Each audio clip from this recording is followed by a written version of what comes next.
We just got a lot of really good news about Star Wars Jedi Survivor that's really fun.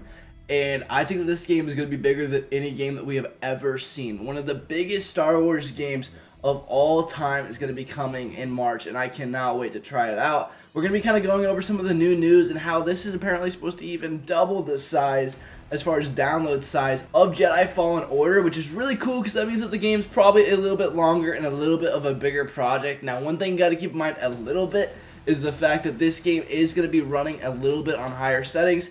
It's going to be more demanding than the last title because this is definitely specified for next-gen consoles and PC, although there is going to be, I believe there's a soft launch for Xbox One and PS4. One of you guys can actually correct me in the comment section if I'm wrong, but I believe it's coming to all consoles still because PS5 availability, although it's gotten a lot better, it's still not completely great. So this is going to be a brand new game, and there's going to be a lot of things to look forward to. We know a lot about the game. I've done some of the breakdowns on shorts, but this is going to be the first time I'm making a long-form video about it, so let's get right into it. Before we get into it, though, if you guys hit that like and sub button, I'd really appreciate it.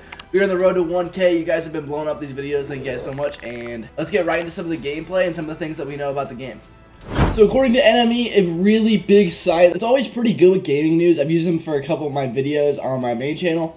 But they ended up coming out that Jedi Survivor is going to be deeper and darker than Fallen Order, so it's going to have a lot of darker takes than the other games, which is really cool. Now, the big premise of the whole game, if you guys haven't seen some of the trailers, and the big thing that the big theory that I've said, is that it's Jedi Survivor. It's not talking about Cal Kestis. It's actually talking about the Star Wars High Republic Jedi that was in the trailer that was actually ended up talking about how his order betrayed him and all these things, and we don't know how he ended up getting there, and we really don't know anything about the character. We don't know his name, we don't know what about him, but it is looking like he's going to be the main villain of the film, and it's not going to be something like the Inquisitor, although that might be kind of a side villain and a side thing. It's looking like the High Republic guy is going to be the main villain of the whole game, which is really cool because it's something that we've never seen before, and I'm really excited that we're starting to get some more Jedi High Republic era type things in the game, and it's going to be really interesting to see. I don't really know what to expect, so I don't have a lot to talk about it, but I'm really excited that we're going that route, and we're kind of getting the new direction of Star Wars pushed in these games, so that's pretty cool to me, and I'm a big fan of it. Now, Cameron Monaghan actually ended up talking about it a little bit, saying that there's a really interesting story with Cal, and he's faced with a lot of challenges that are difficult, and that there aren't really any right answers.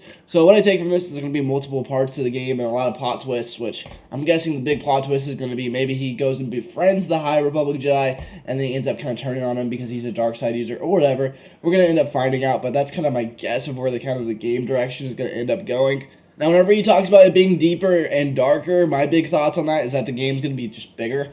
You can see that there's a lot of different types of eras of content in this game, like lots of different kind of Easter eggs and stuff. We saw it in the trailer, for example. There were Clone Wars commando droids that ended up fighting Cal, so you're going to be able to fight that. There's going to be some Clone Wars Easter eggs, obviously, as this is kind of after all of that. And so it's going to be really interesting to kind of see where we're going with that. But the big thing is no matter who is playing the game, that you're going to be able to jump into this game and play it and understand it. So I feel like it's going to be catered to just really basic lore, but there's going to be a lot of deep Easter eggs, I feel like, in the game as well. So I feel like they're not going to take away from that, kind of like the main one did. The last thing we're kind of talking about is kind of an obvious one, is obviously this is the worst time to be a Jedi, and Cameron Monaghan keeps on saying this again and again, is that it's a really tough time to be a Jedi. Everyone's getting absolutely slayed, and you're kind of having to hide behind the scenes in the shadows, kind of just fight the Empire. So we're probably going to get a lot of that, and Cal's a lot deeper and older in this game, so I'm guessing that he's going to be a little bit stronger in this game, which hopefully, thank God,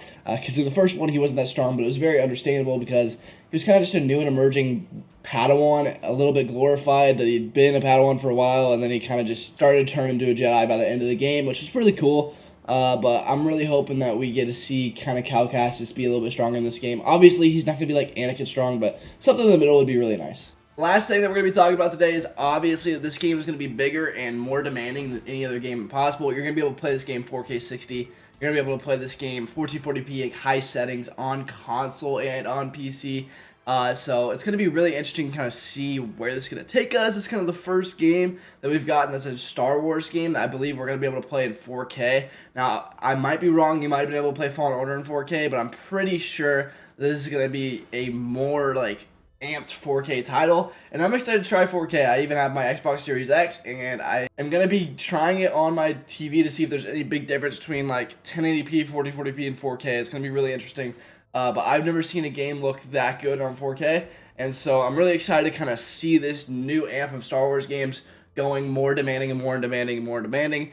I need to upgrade my graphics card maybe so I can play it on PC, but it's going to be really fun. We're going to be covering this game on the channel, so if you want to see more like this, make sure you guys hit that like and sub button. But this is kind of all the news that we have around the game and how it could be one of the biggest Star Wars games that we've ever seen. And Star Wars Jedi Fallen Order actually ended up selling 20 million copies, which is crazy. So I expect this one to sell 30 to 40 million. It'll be even crazier.